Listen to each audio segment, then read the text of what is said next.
अब हामी चाहिँ कता कता पुग्ने थाहा छैन है। यस्तो बाटो आइरहेको छ मकै बारी ल तरुलको बाटो घुम्ती भएर चाहिँ हामी यता मकै बारी सिधै बाटो घुमेर सिधै बाटो आएका छौँ। ल हाम्रो सबैलाई हाई गरिदिनु। हाई ल बुवा हाई। हेलो बुवा। आज चाहिँ हामी त भक्तपुर फुपूको गाउँमा आएको है। ल अब कता हो बाटो? यता हो कि यता हो?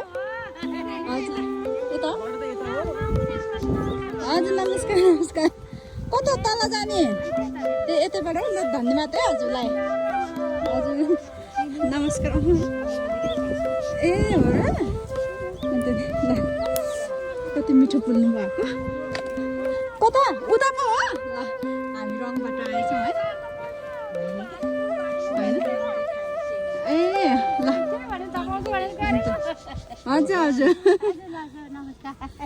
त्यही त बाटो नचिनेर हैरान भयो हामी त।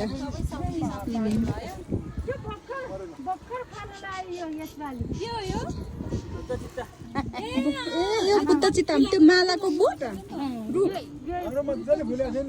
ए अन्त नि यता हुन्छ त्यसरी हो। अनि के अरे अहिलेसम्म फलै थिएन यहाँ। ए भर्खर लगाउनु भयो हो। ए अनि त्यो के को बोट हो त? त्यो नास्पाती हो? ए हजुर ल कुखुरा नि यस्तो मजाले है कुखुरा। हामी बिहानै आएको हो। कता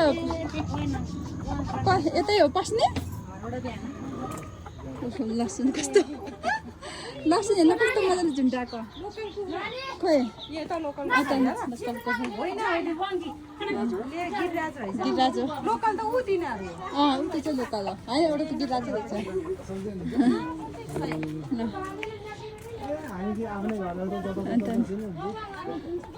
यो के अरे यो भव्य होइन?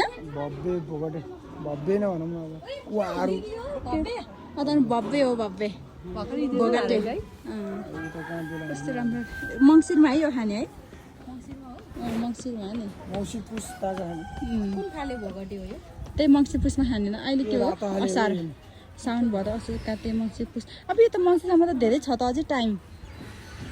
अन्त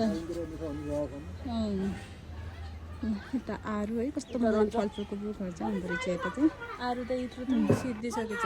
घर चाहिँ कस्तो राम्रो क्या है।